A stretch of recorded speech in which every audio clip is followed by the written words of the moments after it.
إن الحمد لله وحده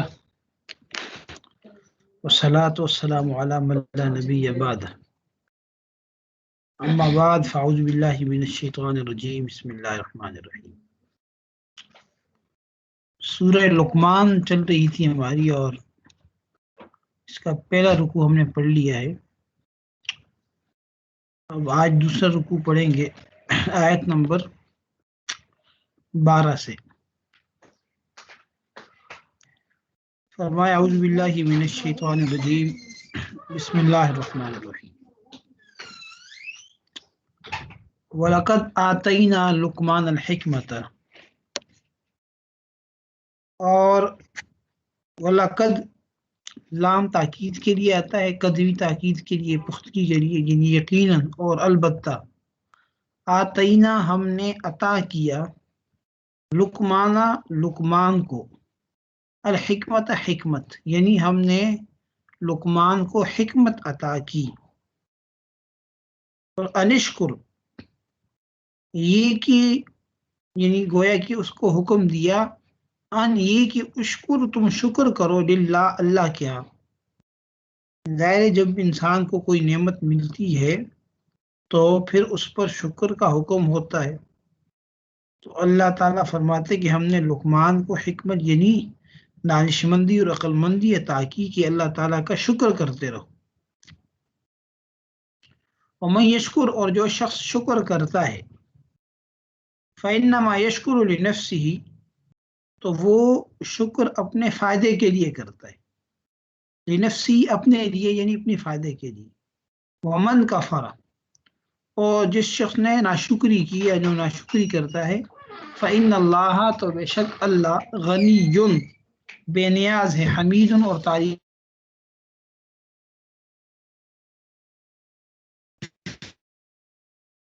کو کوئی ضرورت نہیں ہے. انسان کا شکر کرتا ہے تو اپنے فائدے کے لیے، ناشکری کرتا ہے تو اپنا نقصان کرتا ہے. اللہ تعالیٰ کو کسی کے شکر کرنے سے فائدہ نہیں ہے اور کسی کے ناشکری کرنے سے کوئی نقصان نہیں ہے. اور شکر کا مطلب یہ ہوتا ہے کہ اللہ تعالیٰ نے جو نعمتیں عطا کی ہیں ان نعمتوں کے تقاضوں کو پورا کرے. زبان سے بھی شکر کرے، عمل سے بھی شکر کرے. تو یہ ساری چیزیں شکر میں داخل ہیں، یعنی نعمت کی قدردانی کرنا. یہ کیا ہے جی؟ شکر ہے. آگے فرمایا کہ وَإِذْ قَالَ لُقْمَانُ لِابْنِهِ، پہلے تو لقمان علیہ السلام کا تعارف ہوا کہ ہم نے ان کو حکمت عطا کی اور یہ کہ انہیں حکم دیا تھا کہ وہ اللہ کا شکر کریں.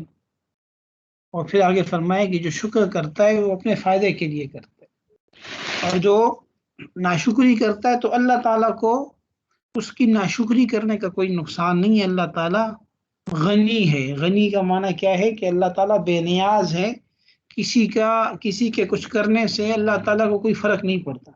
حمید اور تعریف کے لائق ہے. وَإِذْ قَالَ لقمان لابنہ، اور یاد کرو اس وقت کو. اس یہاں پہ اس میں ظرف ہے اور اس کو کسی نہ کسی فعل سے متعلق کیا جاتا ہے، تو اذکر کے ساتھ عام طور پر متعلق کیا جاتا ہے. اذکر یعنی یاد کرو اس وقت کو.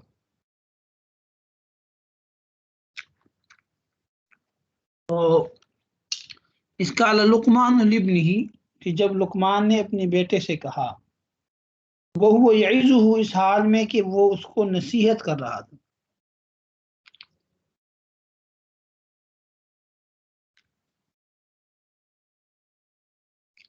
وہ یعظہ میں جو وہ ضمیر ہے یہ حضرت لقمان کی طرف لوٹ رہی ہے اور یہ واو حالیہ ہے. اس کا ترجمہ ہم کریں گے جبکہ کہ وہ اس کو نصیحت کر رہا تھا، یا جس حالت میں وہ اس کو نصیحت کر رہا تھا. یعنی حضرت لقمان جب اپنے بیٹے کو نصیحت کر رہے تھے تو انہوں نے اپنے بیٹے سے کہا، کیا کہا؟ کیا بنیہ، اے بیٹے. اس میں تصغیر ہے، اس کا لفظی ترجمہ تو یہی ہوگا کہ اے میرے پیارے بیٹے. لیکن ظاہر ہے بعض اوقات الفاظ کے اندر جو ہے وہ انداز ہوتا ہے، اس انداز سے معنی سمجھا جاتا ہے. تو اے بیٹے، اگر اے بیٹے کا لفظ بھی شفقت کے ساتھ اور انداز کے ساتھ کہا جائے تو اس سے شفقت والا معنی خود نکلتا ہے. اس لیے جو مترجمین ہیں انہوں نے اس کا ترجمہ اے میرے بیٹے کی ہے. تو یا بنیہ، اے میرے بیٹے، لا تشرک باللہ، لا تشرک، تم شریک نہ ٹھہراؤ اللہ کے ساتھ. ان الشرک لظلم عظیم، بے شک شرک بہت بڑا ظلم ہے. شرک بہت بڑا ظلم ہے. شرک کا معنی کیا ہے کہ اللہ تعالیٰ کی ذات اور صفات میں کسی کو شریک ٹھہرایا جائے. جو اللہ کی صفات ہیں وہ صفات کسی اور کے لیے مانی جائے. جیسے اللہ تعالیٰ خالق ہیں، تخلیق کی صفت کسی اور کے لیے ماننا. اللہ تعالیٰ رازق ہیں، رزق کی صفت کسی اور کے لیے ماننا. اللہ تعالیٰ جو ہے دینے والے ہیں، ٹھیک ہے نا جی، تمام نعمتوں کو، اولاد دینا، بیماری دینا، صحت دینا، مصیبتوں کو دور کرنا، جتنی بھی تصرفات ہیں انسانی زندگی کے اندر وہ اللہ تعالیٰ فرماتے ہیں. تو وہ تصرف کا اختیار کسی اور کو دے دینا اور یہ کہنا کہ فلاں یہ کام کرتا ہے، یہ شرک ہے. ٹھیک ہے، اور یہ صفات کا شرک ہے. ذات کا شرک یہ ہوتا ہے کہ اللہ تعالیٰ کی ذات کو ایک نہ ماننا، دو ماننا، تین ماننا یا زیادہ ماننا، یہ ذات کا شرک ہے.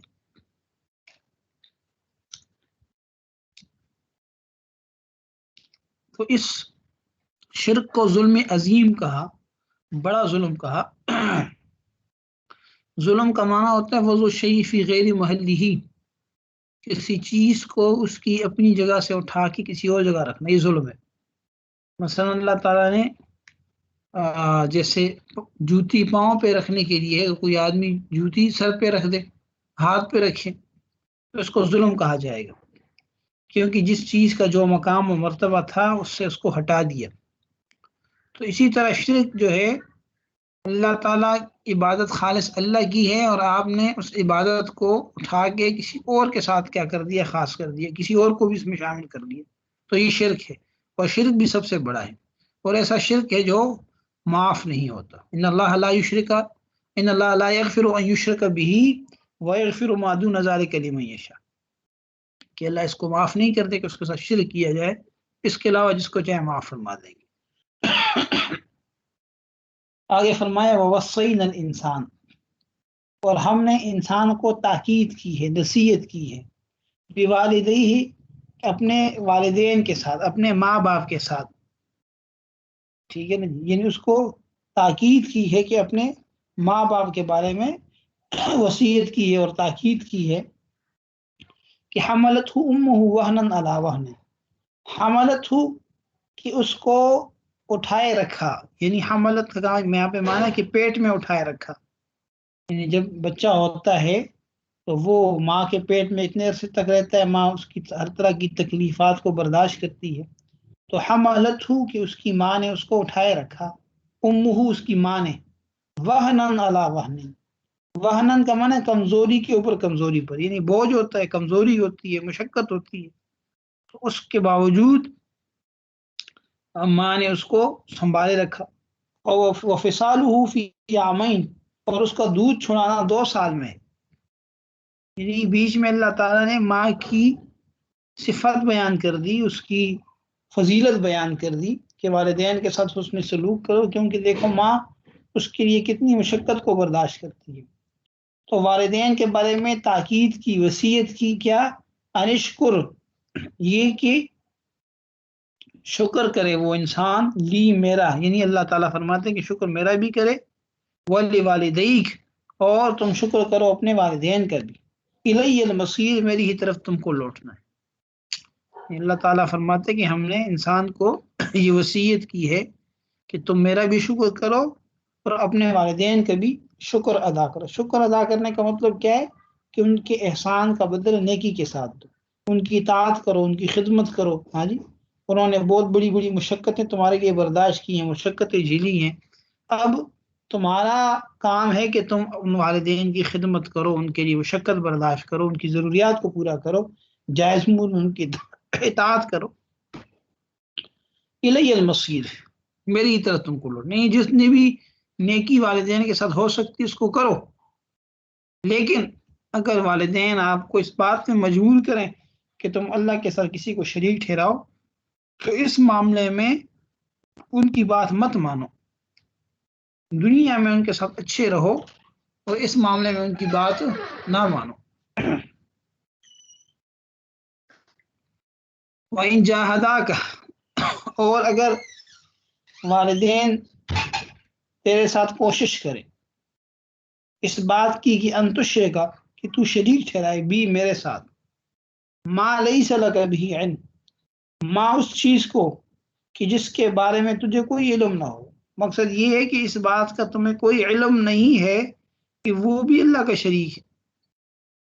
ظاہر ہے کوئی تو اللہ کا شریک نہیں ہے، اور ایسا کوئی علم بھی نہیں ہوتا کہ جس سے آپ کو یہ پتہ چل جائے کہ فلاں اللہ کا شریک ہے یا اس کو اللہ تعالیٰ نے شریک کیا ہے.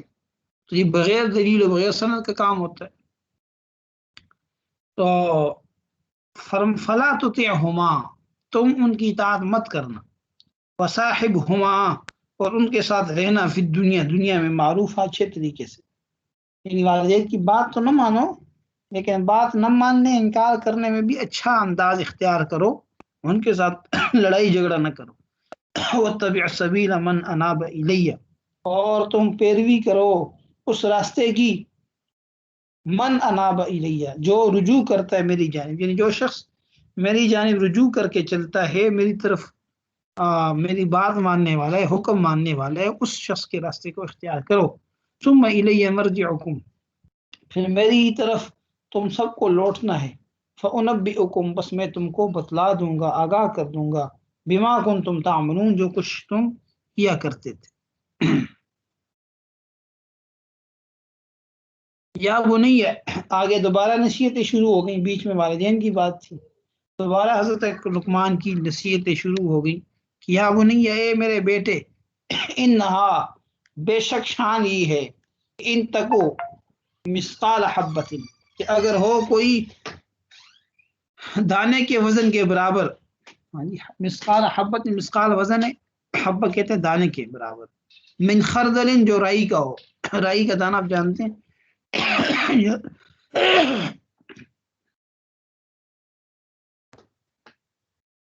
رائی جو ہے یہ اچار وغیرہ کے اوپر جو دانے باریک سے ڈالے جاتے ہیں اس کو رائی کہتے ہیں.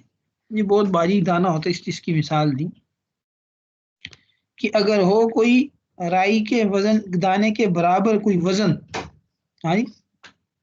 مقصد یہ ہے کہ کوئی عمل ہو اور جس کا وزن رائی کے دانے کے برابر ہو، فتکون فی صخرۃ، اور وہ ہو کسی چٹان کے اندر، او فی السماوات او فی الارض، یا وہ آسمان و زمین میں ہو. یعنی جو عمل بھی آپ نے کیا ہے وہ کہیں بھی پڑا ہوا ہو، یاتی بہ اللہ، اللہ اس کو لے کے آئیں گے. یعنی انسان جو تم عمل کرتے ہو وہ یہ نہیں کہ عمل ہوا میں چلا گیا ختم ہو گیا، نہیں، ہر عمل اللہ تعالیٰ اس کو قیامت کے دن ہمارے سامنے پیش کریں گے. اس لیے یہ نہ سمجھنا کہ کوئی چھوٹا سا عمل کر لیا اور جان چھوٹ گئی بھائی. ہاں جی، جیسے بہت سارے کام ہم دنیا میں کرتے ہیں، پرواہ نہیں کرتے. تو ہر ذرے ذرے کا حساب کتاب ہوگا، چاہے وہ نیک عمل ہو چاہے وہ برا عمل ہو. ان اللہ لطیف خبیر، بے شک اللہ تعالیٰ باریک بین اور خبردار ہے، اللہ کو سب پتہ ہے، سب کچھ اللہ جانتا ہے. یا بنیہ، اے میرے بیٹے، اقم الصلاۃ، نماز قائم کر، وامر بالمعروف، اور اچھے کاموں کا حکم دیا کر، ونہ عن المنکر، اور بری باتوں سے روکا کر، واصبر علی ما اصابک، اور تم صبر کرو جو تجھے پہنچے، کوئی تکلیف پہنچے. جب یہ دین پہ چلو، نماز قائم کرو، نیکی کا حکم کرو، برائی سے بچنے کی ترغیب دو، تو اس صورت میں اگر کوئی تکلیف پہنچے تو اس پر صبر کرو. ان ذالک من عزم الامور، بے شک یہ ہمت کے کاموں میں سے. ولا تصعر خدک للناس، اور تم ٹیڑھا نہ کرو، تصعر کا حد کا اپنے رخسار کو، جسے کہتے ہیں نا بل چڑھا دینا، ماتھے کے اوپر بل لے آنا.